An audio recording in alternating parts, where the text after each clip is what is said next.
भोंग्या संदर्भातल्या सर्वपक्षीय बैठकीनंतर गृहमंत्री दिलीप वळसे पाटील यांनी मुख्यमंत्री उद्धव ठाकरे यांची भेट घेतली आहे। मुख्यमंत्री आणि गृहमंत्री यांच्यामध्ये वर्षा निवासस्थानी अर्धा तासाची बैठक झाली। सर्वपक्षीय बैठकीत झालेल्या चर्चेबाबतची माहिती यावेळेला गृहमंत्री वळसे पाटील यांनी मुख्यमंत्री उद्धव ठाकरे यांना दिल्याचं समजतंय। जवळपास अर्धा तास या दोघांमध्येही चर्चा झाली। भोंग्याच्या संदर्भामध्ये जी बैठक सर्वपक्षीय पार पडली, या बैठकीमध्ये नेमकी कोणकोणत्या मुद्द्यांवर चर्चा झाली याबद्दलची माहिती गृहमंत्र्यांनी मुख्यमंत्र्यांना दिलेली आहे। भोंग्या संदर्भामध्ये सह्याद्री अतिथीगृहावर सर्वपक्षीय बैठक पार पडली आणि या बैठकीनंतर बोलताना गृहमंत्री दिलीप वळसे पाटील यांनी भोंगा काढण्यासंदर्भात राज्य सरकार काहीही करणार नाही, ज्यांनी भोंगे लावले असतील तेच या संदर्भातला निर्णय घेतील असं स्पष्ट केलंय। वेगवेगळ्या समाजासाठी वेगवेगळी भूमिका राज्य सरकार घेणार नाही। केंद्र सरकारनं आता देशपातळीवर एक नियम तयार करून याची अंमलबजावणी देशभर करावी अशी मागणी वळसे पाटील यांनी केलेली आहे। तर पर्यावरण विभागाकडून निघालेल्या जीआरच्या आधारेच पुढची कार्यवाही केली जाईल असं पर्यावरण मंत्री आदित्य ठाकरे यांनी स्पष्ट केलंय।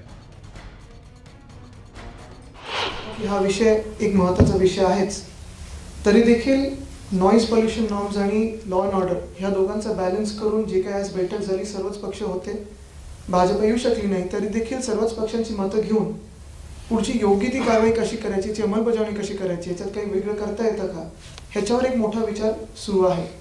तरी देखील जसं मंत्री महोदयांनी सांगितलं की हे सुप्रीम कोर्टाच्या काही ऑर्डर्समुळे असल्यानंतर केंद्र सरकारकडे देखील थोडी आम्ही काही विचार विमर्श करू की याच्यात वेगळं काही वेगळ्या राज्यांमध्ये आहे का, इतर राज्यांमध्ये काय सुरू आहे, देशातला पूर्ण आढावा घेऊन योग्य तर पुढे पावलं कशी टाकायची याच्यावर विचार सुरू आहे। तर अशी कायद्यामध्ये सरकारने भोंगे लावणं किंवा उतरवणं याच्यामध्ये कोणती तरतूद त्याच्यामध्ये नाही। सरकार त्याच्यातला निर्णय घेऊ शकत नाही। ज्यांनी भोंगे लावले, जे वापर करतायत त्यांनीच त्या ठिकाणी त्याची काय काळजी घ्यायची हे महत्त्वाचं आहे। आणि आपण जर असं मानलं की कायदा सर्वांच्यासाठी समान आहे, तर वेगवेगळ्या लोकांच्यासाठी वेगवेगळी भूमिका त्या ठिकाणी घेता येणार नाही। सगळ्यांच्यासाठी एकच भूमिका आपल्याला घ्यावी लागेल। जी आत्ता परवानगी आहे सुप्रीम कोर्टाची, ती सकाळी 6 वाजेपासून तर रात्री 10 वाजेपर्यंत भोंगे वापरायला परवानगी आहे।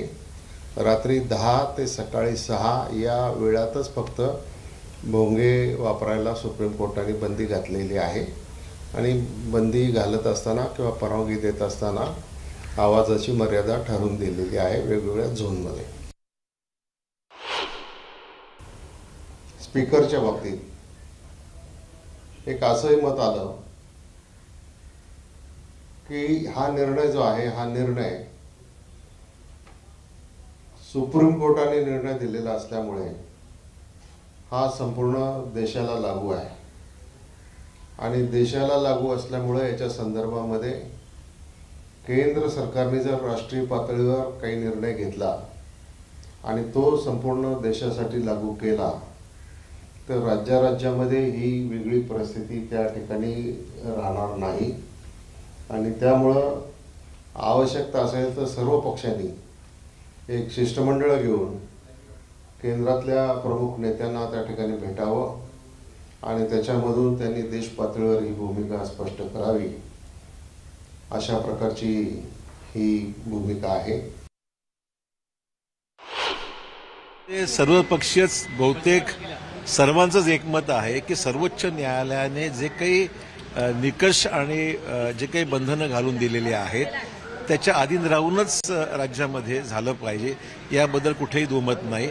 आणि मी हेही सांगितलं, म्हटलं हे राज्य जे आहे हे शाहू फुले आंबेडकर छत्रपती शिवाजी महाराजांच्या विचाराचं राज्य आहे आणि जातीय सलोखा हा राज्यामध्ये कायम राहावा अशा दृष्टिकोनातून निर्णयाची अंमलबजावणी व्हावी आणि सर्वोच्च न्यायालयाच्या निर्णयाचा कुठे अवमान होणार नाही, दक्षता घेतली पाहिजे।